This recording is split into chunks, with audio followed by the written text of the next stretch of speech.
Good morning, everyone. Welcome to Preparing a Business Development Plan webinar sponsored by Orange County Government. My name is Teresa, and I will be your tech support and organizer for the webinar. Our presenter today is John Finnegan. John has been a business consultant with the SBDC at UCF for the past 3+ years, starting as a volunteer advisor and moving into a full-time role in 2020. He's part of the consulting team working with small business clients in Central Florida. Prior to his role, SBDC role, John worked 30+ years in the business world, typically in senior business development roles. He's worked in a large multi-million-dollar Fortune 200 company and medium-sized businesses between $500 and $700 million. He founded and managed 2 successful small businesses in Central Florida and has contributed business development and general management guidance to a number of others. His formal business education includes a BBA and an MBA from the University of Wisconsin. Go Badgers. John is paying me $5 to say that, but really go Knights. Now, a little bit about the Florida SBDC. The Florida SBDC network was established in 1976 by the U.S. Small Business Development Administration to provide technical assistance to small businesses. The network is part of a nationwide network of small business development centers with nearly 1,000 local centers across 50 states and U.S. territories. We are also funded in part by the U.S. SBA in the state of Florida. We are state designated as Florida's principal provider of business assistance and nationally accredited. In the state of Florida, there are 9 SBDC regions. The Central Florida Regional Headquarters is located in Orlando, Florida, and is hosted by the University of Central Florida. Go Knights! We cover an 8-county region which includes Orange, Seminole, Osceola, Lake, Sumter, Volusia, Brevard, and Flagler counties.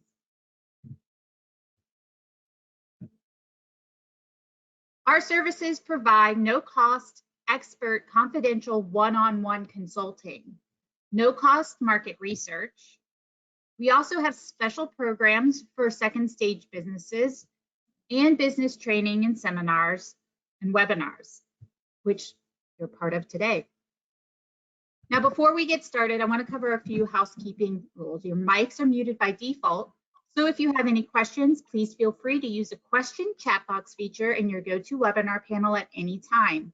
We prefer to keep the session as interactive as possible, so we ask that you ask your questions as you come up with them so we can get them answered as quickly as possible. Please make these questions specific, just in case there is a delay in me getting them. I want to understand what part of the presentation you were coming up with this question during. So copies of today's presentation and other handouts John will discuss are in the handouts tab in your GoToWebinar panel. The webinar evaluation will be emailed to you shortly after the session. Evaluations help us determine how well we did and give us a better understanding of what your training provides. So we ask that you please answer these as quickly as possible. Now we're going to start off with a little interactive poll. I'm giving you guys a warning. Let's pay attention. How much experience do you have using a business development plan? You have 4 options. Please select one.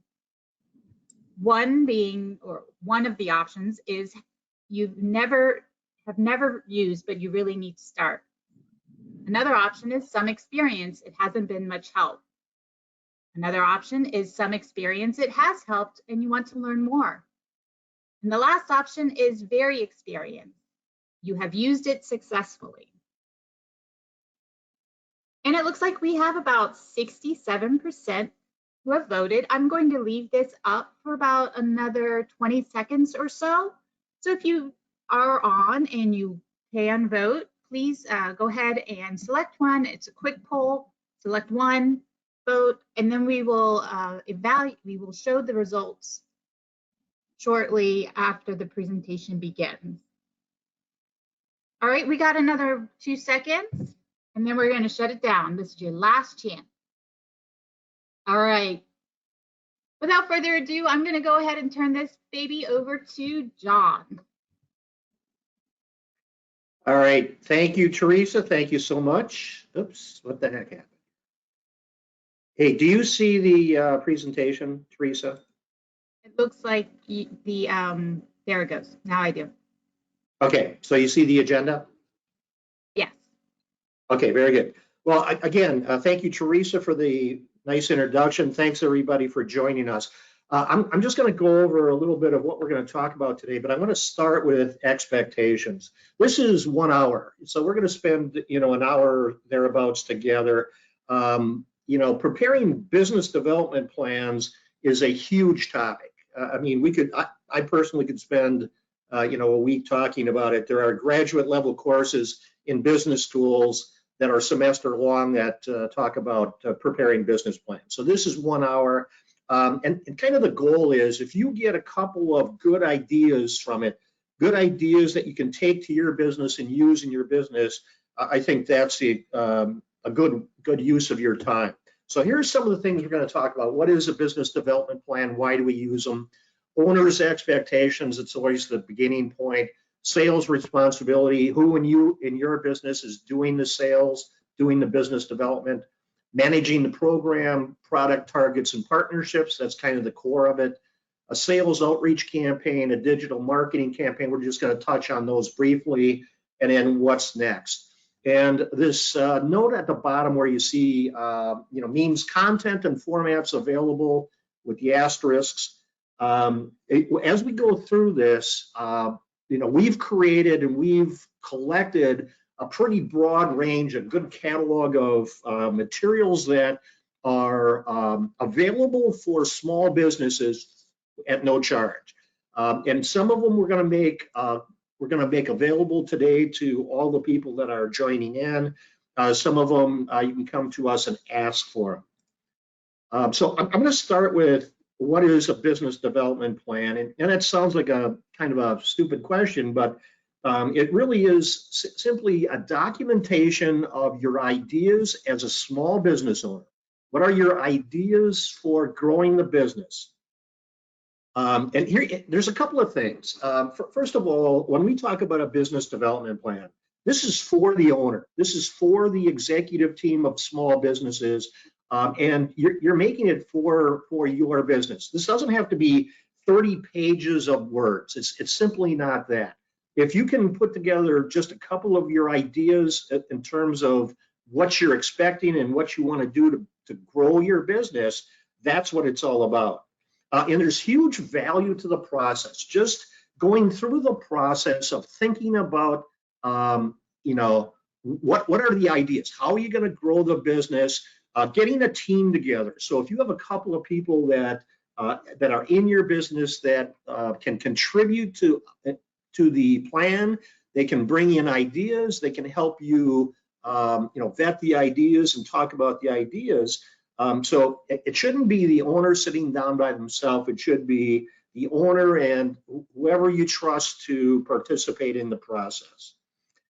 Here's one thing, and Teresa mentioned, in my career, I spent a lot of time with big corporations. I have, and big corporations spend a lot of time and a lot of money building their business development plans at the corporate level, at division levels, at the region and branch levels as well. So big corporations invest, millions and millions of dollars doing business development planning. If they do it and if they invest that much money, there must be a reason for it. There must be value to it. So if they do it, I would suggest you do it as well. And then the last thing before we get too much farther into it is, what do you do with it? So many times I've heard of business plans or business development plans in this case that the owner and the team spent a lot of time on, and then they put it in the file and never see it again. They never do anything with it. If you're going to invest the time in putting together a business development plan to help your business grow, keep it out. It should be a process.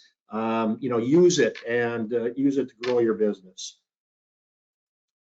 Here's the format that we put together. It's a couple of pages, and it really is designed to walk you through the process. And what I'll tell you here is, there might be, say, 15 different components to this thing. I can assure you, not all of the 15 components are appropriate for your business or make sense for your business. If that's the case, start with this business development format, and then you personalize it. Put your name on it. You customize it based on what's right. If there's something that doesn't make sense, that doesn't fit for your business, take it out. At the end of the process, this should be all about your business and reflect what's best for growing your business. The starting point for this process is always, what are your expectations as the owner? And there's a couple things. So first of all, think about a time frame. This isn't a plan forever. This isn't infinite time frame. So think about a time frame that makes sense. And there are two time frames that are most popular. One is the quarter. So if you're looking at what are you going to do the next quarter, the next 3 months, that's a real identified finite period of time. The other kind of approach is, what are you going to do for the year? I've done both. I've participated in both. I'm a big fan of both. And frankly, you can do both. You can look at what are your expectations as an owner or as an executive for the year in the more general sense, and then you can look at what are your expectations shorter term for the next quarter or something like that. And one other thing I'm going to add is, it's a cautionary tale about any kind of plan, business development plans, business plans, any kind of plan is, it's great to gather ideas, but especially for small businesses, you have finite resources. You have a finite budget, so you can only spend X number of dollars on growing your business.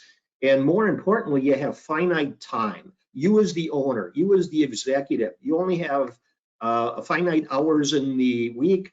You have a finite staff that you can work with. So, and my point to this is, if you come up with 10 great ideas, that's fine, but it's difficult for a small business to implement effectively 10 ideas at one time. So what you do is you take the 10 ideas, you pick the best one or two. What can have the most impact on your business in a short period of time, and start with one or two. You can always do other activities, other initiatives later. Then the second thing you see there is the sales budget. This is especially important when you're looking at an annual business development plan. What are you expecting in terms of sales increase or revenue increase in the year? And here's kind of a couple of examples. If you've grown by, say you've had moderate growth over the last 3 years, you've grown by 8% or 10% over the last couple of years, and your expectation for this next year is 8% or 10%, that's fine. That's a very conservative expectation. And frankly, you probably don't even need a business plan, or you don't need a very involved business plan. If you've grown by 8% in the past and you want to grow by 8% next year, no worries. The real challenge is, and this is when you really need to have a plan that makes sense, is if your expectations are for different results. If you've grown by 8% or 10% in the last couple of years, and that's not meeting your expectation, and you want to grow by 20% this year or more, if that's the case, you've got to do things differently, and you have to have a plan. You have to have an approach that's thought out, and then you have to follow it. So understanding your expectations as the owner of a business is the critical first step to any kind of plan. Hey, Teresa, were you going to announce the results of the poll? Absolutely. I'm going to post them now.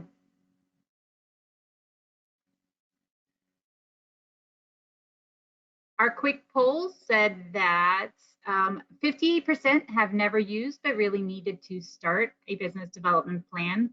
4% have some experience and found it not helpful. 29% have some experience, it has helped and they want to learn more, and 8% are very experienced and have used it successfully. So the majority of our group has never really used one, but a good portion of our group does have some experience. John, it looks like you're muted. Just wanted to make sure.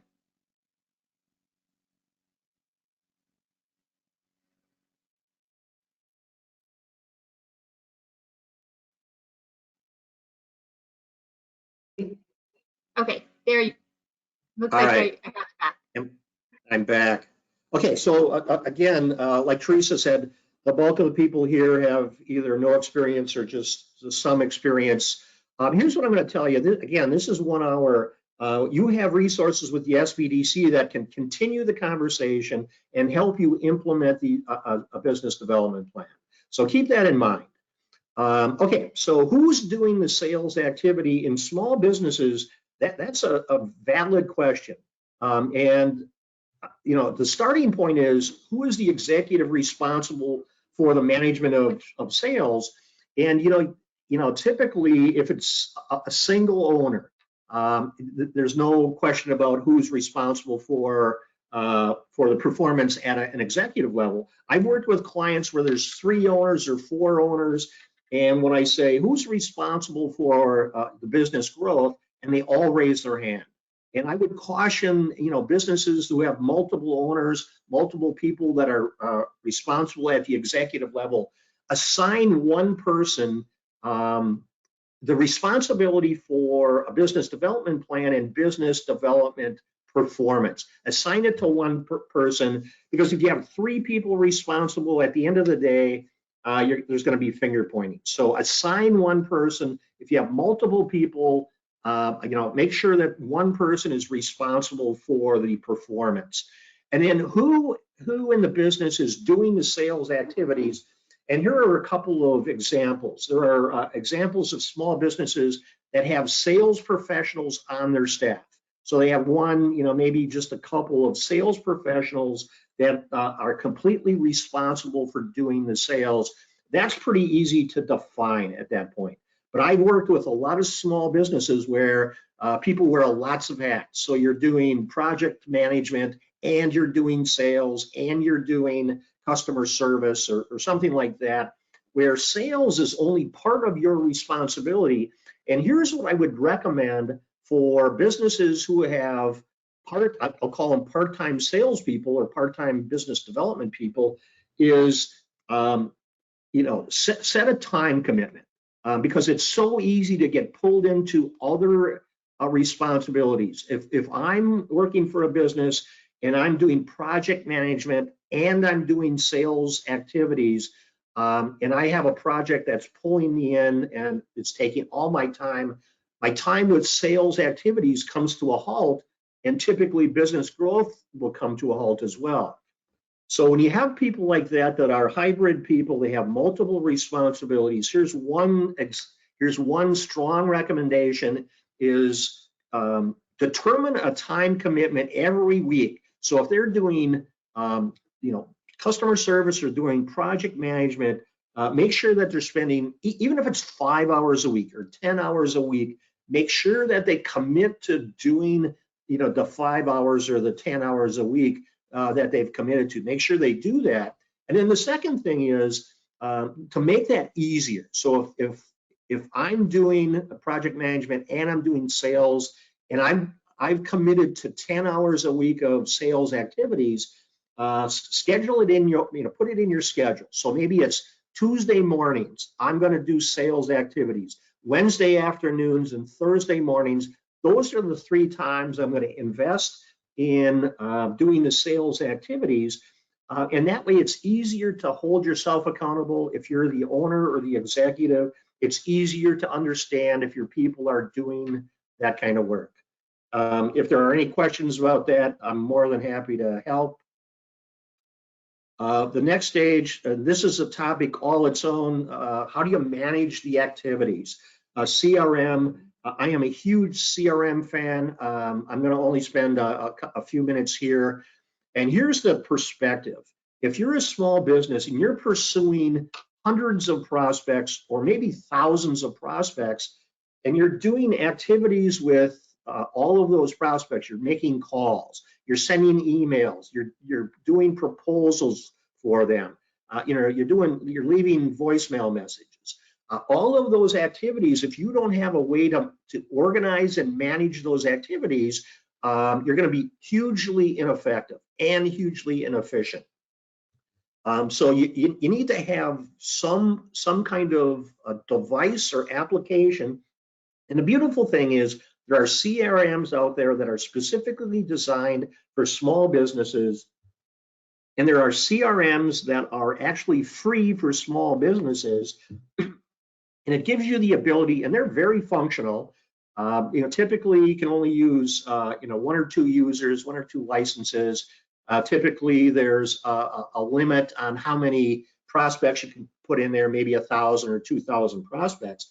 But still, if you're a small business and you haven't used a CRM and you're worried about the cost, use one of the free CRMs that are available out there. It gives you, as the owner, as the executive, it gives you the ability to track performance. It gives you the ability to understand your sales pipeline or sales funnel. And coincidentally, there's a webinar coming up Thursday, July 21st. There's a webinar that's specifically devoted to CRMs and how to use them. So I would highly recommend attending that if you're interested. And I put at the bottom there, get a CRM, program a CRM, and use it.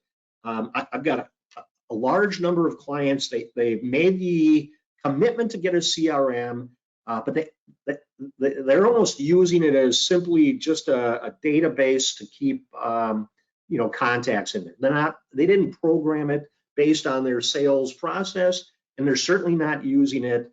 Getting the CRM and starting to use it, that's only the start of the process. Oops, sorry. Okay, now this is kind of the core products. So here's what I'm going to tell you just in the general sense about products is, if you're a small business and you have multiple products, very often the plan to build your business for each one of those products might be just a little bit different. For example, I know of small business that sells personal protective devices and equipment to multiple different types. They have different types of products. They're for different types of verticals. For example, they say they sell PPE to construction businesses, and they sell PPE to healthcare businesses. Two different messages, two different types of sales, two different products.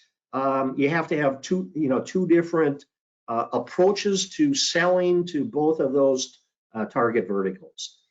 Even if you're selling the same product to different target verticals, typically you'll have a different path for each one.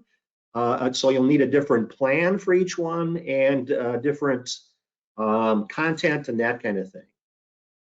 And then, target perspectives by group. I put a note there. The SBDC can run business lists for you. And again, that's a service provided at no charge. So if I am say I'm in the construction business, I'm selling doors and windows to general contractors, so commercial builders and home builders, I can go to the SBDC and we can run business lists for you, in Central Florida, in Florida, whatever your target geographic territory is. So you identify the targets, you identify the decision makers, influencers, and you start the reach out program. That's all part of the business development plan. And I put high value targets in there, and there's a couple of asterisks there. So we have a lot of the formats and resources that you can use for high value targets. And here's what HVTs are. If there are businesses out there that if you secured the business, it would change your trajectory. It could double your revenue, for example. One example would be Orange County Public Schools. There's probably I think, 230 buildings in Orange County Public Schools.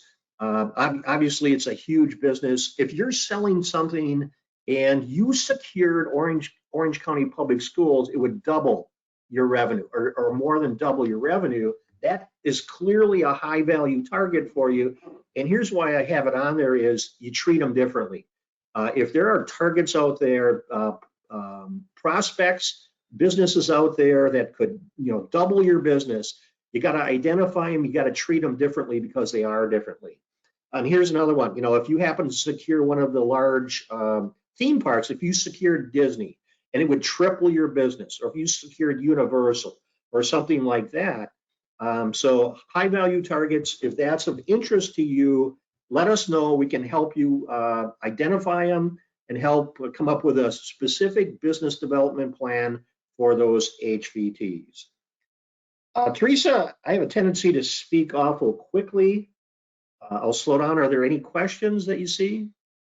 We did just have 3 questions come in. One is asking, what is a CRM?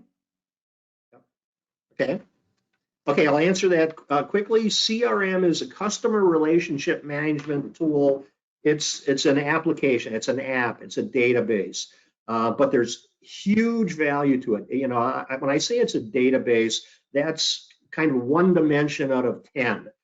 So I would Google CRMs and find out about them. Here's another thing. I did a CRM webinar last year. It's going to be very similar to the one we're doing in July. I would go into YouTube at the SBDC library there and look at the CRM. It tells you all about basics of CRMs. They've been around for probably 40 years or more than 40 years. I remember using a CRM when I was a sales rep right out of college back in the dark ages. So, Teresa, anything else? You said a couple other questions. Yes. What does target verticals mean?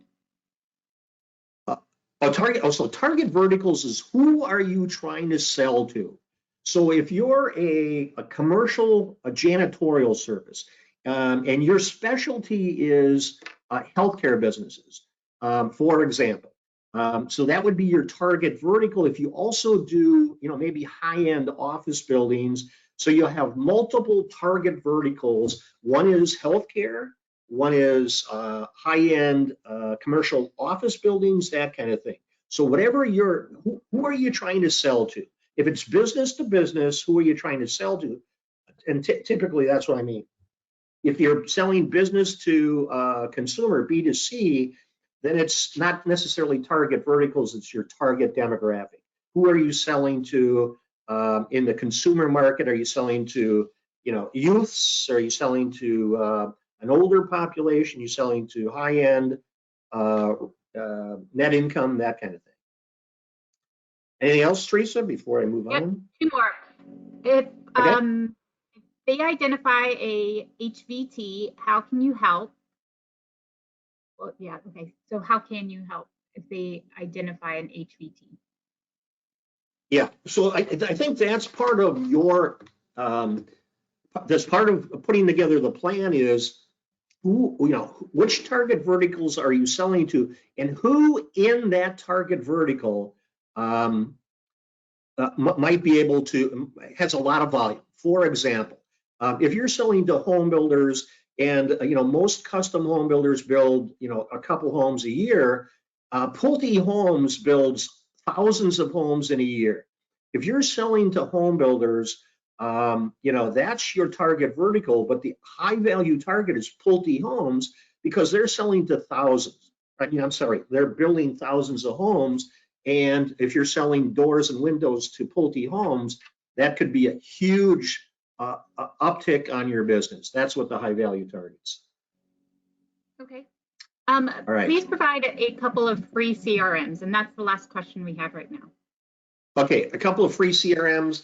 The one that comes to mind is HubSpot. That's a free CRM. I actually have a list of, I think it's 5 or 8 free CRMs. Those are available to all SBDC consultants. I can't think of any offhand, but HubSpot's the one that come to mind. And again, Google free CRMs, and you'll see probably a dozen or a couple dozen, something like that. All right. Pricing strategy. So here's why I included pricing strategy. In some small businesses, pricing, I mean, they can't control pricing. They're buying and reselling. Their pricing is almost based on the cost of the goods that they're buying. But here's what I would tell you. I've worked with a number of clients who are reluctant to raise their price because they think it's going to impact their competitiveness. They think they're going to lose business. The reality is, in almost any industry, pricing is going up these days. And I've got a number of friends in construction. Last year alone, there were something like 5 increases in price in the construction, typically 5. And construction years back used to be once a year you'd raise your prices. Builders would complain a little bit about it, but they'd move on. They accepted it. Now I can't even imagine raising prices 5 times in that particular industry. And back to your business, you should have a strategy about how do you approach pricing. And you think about it this way, it's the old supply and demand. The higher the price, very likely your opportunity to sell is going to go down a little bit, but net profit, your gross margin, that kind of stuff goes up. So at some point, have a discussion, and maybe it's you and a couple key people on your team, have a discussion about your pricing strategy. And typically, if you can raise your price and not lose any business, and it doesn't impact your ability to secure new business, so you have higher price and you have volumes that aren't impacted, that's good for your business. Competitive analysis, I'm always a big fan of understanding what your competitors are doing. And a lot of business owners, small business owners, you're so wrapped up in your own business, you forget to look at what your competitors are doing. And I would recommend, maybe it's once a quarter, you spend some time and you look at specifically what are your competitors are doing. And here's why I suggest that. What if your competitors are doing something that you're not doing? It's helping them, and maybe it's even hurting you because you're not doing it. The longer you go without knowing that, the harder it is, the worse it is. So that's why I recommend schedule, maybe it's, again, like I mentioned, maybe it's on a quarterly basis or something like that, where you look around and look at what your competitors in your specific market are doing, and maybe you'll look at what competitors in other markets are doing. And if you can get a couple ideas, if you spend a couple of hours doing competitive analysis and you get a couple of good ideas from it, then the time is well worth it. All right, strategic partnerships. This is very important. Your key vendors, your key customers primarily. Think about it this way.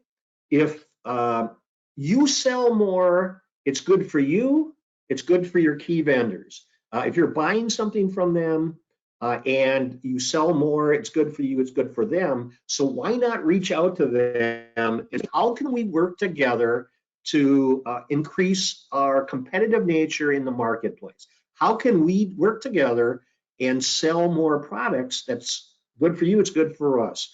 And typically, larger companies that are suppliers of smaller companies, typically they'll have different plans, different initiatives, different incentives that if you buy more, if you sell more, you buy more, it's better for you, but some don't. So maybe if you have a key vendor and they don't have any programs in place or something, reach out to them, reach out to your contact with your key vendor, have a conversation. Tell them, you want to be more competitive in your marketplace. How can we work together to be more competitive? Key customers. You should always have conversations with your key customers on a regular basis, and maybe you talk to them about, is there anything we can do to make it easier for you to sell our product or use our product? So have those conversations. And then non-competing businesses in the same space, and I'm going to simplify that. It's people that are selling to the same targets that you're selling to. So if you're selling to home builders, for example, and other people are selling to home builders, maybe you can work together. You can introduce them to some of your key accounts. They can introduce you to some of their key accounts. It's good for them. It's good for you. Networking opportunities. There are a huge amount of networking opportunities that may be appropriate for your business. It may not. I put a couple of examples down there that I have experience with in the construction, ABC, Associated Builders and Contractors, on the home building side, the NAHB and the local home builders. And I was also involved with a business that sold to the hospitality. So Florida Restaurant and Lodging Association. So be aware of your networking opportunities, and if you can take advantage of those. Here's one cautionary tale that I'm going to tell you about networking is it's never one and done. You can't go to a networking event or very rarely and expect to get much out of it. It simply doesn't work that way. Networking is a process. You have to be involved with it. If you want to get results from your networking activities, you got to commit to spending time doing it. Whatever the association is, whatever the networking opportunity, and if they meet once a month, for you to get value out of it, commit to going to those once a month for minimally a year, because that way you'll start to meet more people. You'll start to gain more access to new potential clients, new potential customers or accounts. So my message with networking is, if you're going to go in it, if you want to try it, don't dip your toe in it. It simply doesn't work that way. Okay, sales outreach campaign, that again is a huge topic. So in other words, if you've identified specific businesses out there that you're trying to sell to, you've identified them. We ran a business list. Okay, now how do you get your attention? You should have a sales outreach campaign, and that again is a topic all its own. If you're interested in how do you find them, how do you get their attention, go from zero brand recognition to maybe you give them a proposal that they've asked for to you secure their business. That's a process, and it happens over time. If you want a more detailed discussion of that, our webinar is on June 16th. And again, this is very similar to a webinar I did last year. So if you're interested in how does a sales outreach campaign work, you can go on YouTube to the SBDC at UCF's catalog there, and you can take a look at that webinar. Any other questions, Teresa, before I keep going? I think we're kind of, I don't know, we still have some time here. Any questions? No questions right now. Okay, very good. Okay, so, think about your business. There's two ways that you gain new customers, new clients, new accounts. One is you find them, and the other one is they find you. So in other words, you have a presence out there in the digital world. You have a digital marketing campaign out there, a social marketing campaign. You're involved in e-commerce. We can help you with that. We're not going to spend a whole lot of time talking about it, but just like the sales outreach campaign that has very specific procedures, there's a very specific path you can follow, and we can help you with that. Just like that, the e-commerce or digital marketing, certainly there's opportunity. And if you're struggling with that, or if you're thinking about, I need to have an e-commerce strategy, or I haven't done anything, or I've done minimal and it's not working for me, or it's not working to the level I want it to work, come to us. We have specialists that can help you with e-commerce and digital marketing. Then future vision, again, like I mentioned in the beginning, if you go through the plan and you've got 10 different things that you think I should be doing or we should be doing as a business, Very unlikely you're going to have the resources, both time, energy, bandwidth, and financial. Very rarely are going to have the resources to do all 10. So prioritize. And if there are ideas that you think are good ideas, but you don't have time for them now, put them in your plan under future vision, something you can get to at some point down the road when you have more time and that kind of thing. All right, so we are coming to the end. Now what? So start now. If as a business owner, as a business executive, you've been thinking about this for a long time, and it bugs you that you don't have a plan, and you've been kind of, I hate to use a cliche, but going by the seat of your pants year after year, and it hasn't given you the results that you want as a business owner, start now and start simple. I always say, start writing some ideas down and then start developing those ideas, but start somehow. And again, like I mentioned earlier, there is huge value to the process, because now, as you sit here now, you have ideas in your head.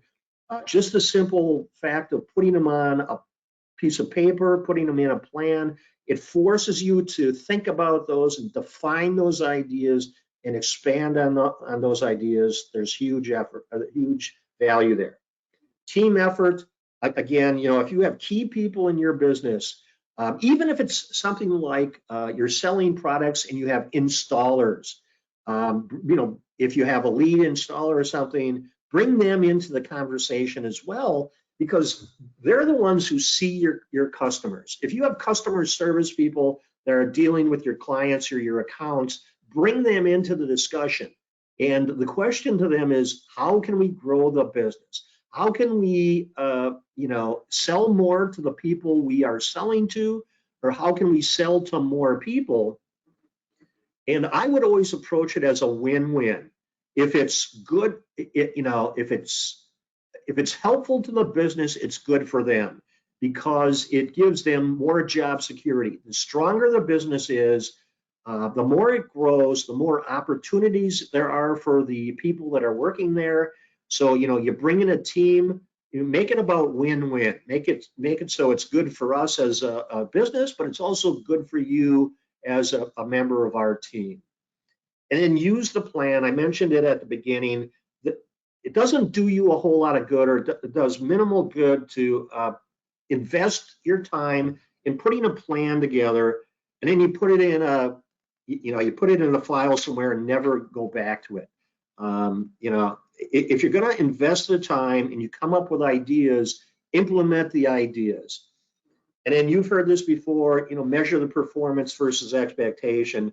Set some expectations. Set some in terms of activities, in terms of sales, in terms of new accounts. Set some goals, set some expectations, and then measure your performance so you can see if it's working for you. And then here at the end, I think this is it. The webinar expectations, again, if you've got a couple good ideas, if you've got a couple of things that we talked about here and you go, yeah, I kind of like that, I want to do that, great. And the other thing is, if I've totally confused you and you want to be able to do this, but now you're confused, come to us. Whether it's me or any of our business consultants, we can help. And again, we're part of your team. If we can give you a couple ideas, we can give you another perspective. There's huge value to it.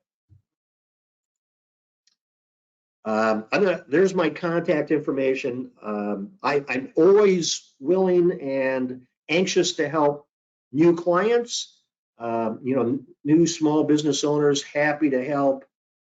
And the same thing, if you're on here and you haven't completed a request for consulting, that's the link.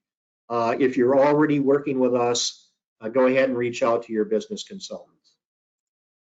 That's it. I certainly appreciate your time and hopefully attention. Teresa, at the end, any final questions or anything? No questions yet. Can you go back to the slide that has the contact information on it? I can. This contact information or mine? That one. Very good. I'm We're always getting happy some to. thank yous for the Good. presentation. All right. Well, I'm happy to do this. And again, I've been doing this forever. So to me, it's second nature. But I'm always happy to help a bit, small business owner. And here's what I would tell you: small business owners typically are experts. They're experts at what they do.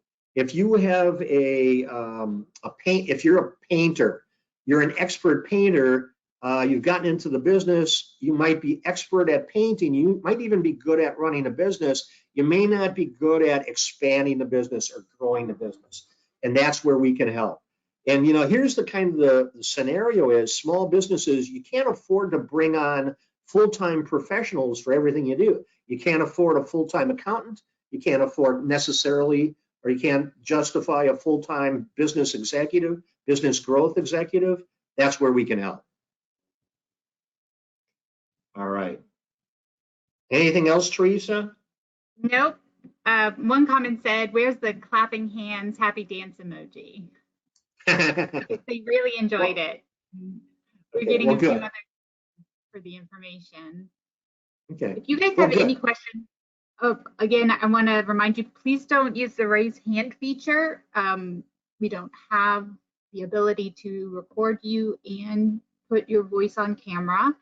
So since we are recording this for YouTube, we ask that you just type out your question, and I will relay it to John, and John can answer it. Perfect. Well, thank you so much for your time. I really appreciate it. Hopefully we were able to help. Thank you, Teresa. Goodbye. All right.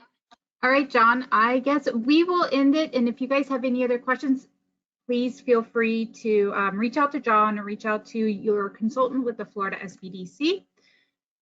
You will be receiving a evaluation email after this presentation is finished, about an hour afterwards. And we would really appreciate your feedback through that evaluation. The evaluation is what our stakeholders, is what we report back to the stakeholders. So any of these wonderful comments, we really do appreciate them. It would just be more official if you would add those to the evaluation. At the end, at the end of the quick yes, no questions, there'll be a space for you to comment, and that's where everyone will be able to see it. Okay, and without dragging this on, it doesn't look like we do have any other questions. Another thank you, John. You were very thorough, and they greatly appreciated it. And it looks like we'll go ahead and log off early. Thank you, everyone, for joining us, and we hope to talk to you soon in either another webinar or in a consulting session. Have a great day, everyone.